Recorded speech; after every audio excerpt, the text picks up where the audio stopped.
هغه ماته زه هغې ته په ژړا شوم، د خپل ستړي ژوند کیسې ته په ژړا شوم. بېوسي د خپل وطن نه راشړلم، بیا په غېږه کې بیبې ته په ژړا شوم. اعلان وشو چې سبا د اختر ورځ ده، بدبختانه دغې شپې ته په ژړا شوم. تسلي مې زړه ته ډېره ورکوله، اخر ماتې حوصلې ته په ژړا شوم.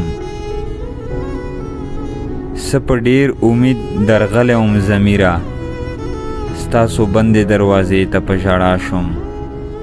تسلي مې زړه ته ډېره ورکوله، اخر ماتې حوصلې ته په ژړا شوم.